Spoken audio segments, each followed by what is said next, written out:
जय जगन्नाथ फ्रेंड्स केमती अच्छा समस्ते मु भलर अच्छी आपण मैंने भी बहुत भलरे रुहतु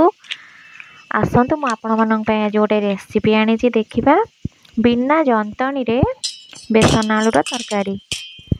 मुझे तेल आउे लुण नहीं से बेसन किसी नहीं ताको खास्ता कर पानी देकी देखो मुझे चकटी नेबी एबे सेमती जमा भी भावेनि जंतणी एनी बोली कंचा लगे किसी भी कंचा लगे पूरा सेम टेस्ट आसब थाली रे टिके तेल नहीं ताको मु सब स्प्रेड कर नहीं से बेसन को आको स्क्वायर शेप रे काटी नेबी वीडियो लंबा हो बोली से देखौनी आपण मैंने सेमती स्क्वायर शेप रे काटी नेबे जेमती पनीर काटती मसला रे टिके नहीं मु दुईटा पियाज गोटे कोला रसुण अदा गोटे इंच आउ टिके जीरा ताको मु बाटी नेबी सॉरी से गोटे टमाटो मु देकी भी बाटी नहीं आउ टिके तेल देकी करेरे बेसन को छाणी नेबी लाल हवा जाए मुझे जल्दी अच्छी बोली बेसन को छाणी नौची आपण मैंने चाहिए अल्प कम तेल रे बेसन को भाजी नहीं पारे जो मैंने तेल कम खाती देह खराब से मानी एमती लाल हो गले बेसन को तापर काढ़ी नेबे काढ़ी नहीं सेम से तेल रे आलू पकेकी आलू को भाजी नेबी एबे लाल हवा जाए आलू को भाजी देखु आलू सब पकेकी लाल हवा जाए भाजी नौची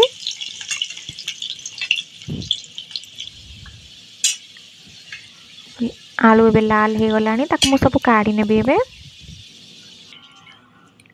काढ़ी नहीं गैस रो फ्लेम को ऑफ कर नहीं से लंका गुंड हलदी आउ लुण मु पकई नौची सांग माने मन करी गैस रो फ्लेम को ऑफ करेंगे ना हलदी गुंड आउ लंका गुंड जली जीवो से मु बाटी रखी मसला को दे दूची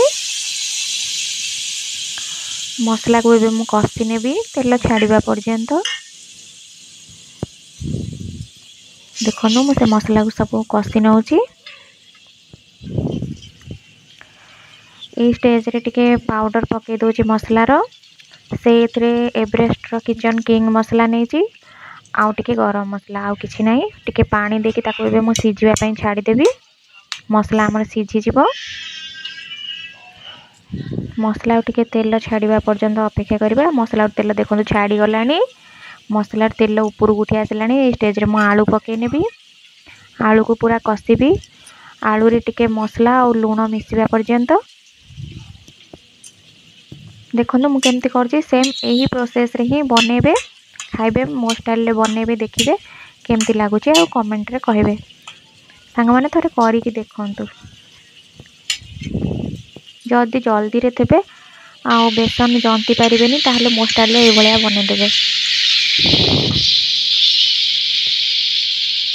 देखंतु मसला रो तेल सब ऊपर को उठी आसीची ए स्टेज रे पानी ऐड करदबा आ ताको फुटिवा पई छाड़ी देबी तरकारी को एबे छाड़ी देबी फुटिवा पई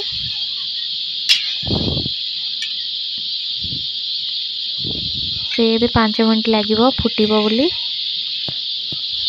मसला टिके फुटिवो 5 मिनट लागिवो फुटिवा पई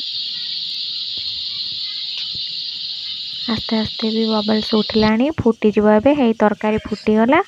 से मु रखी बेसन को सब पके देबी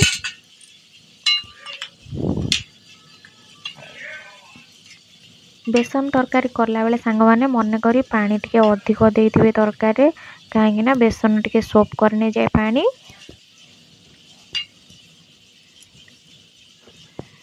देखंतु हे गला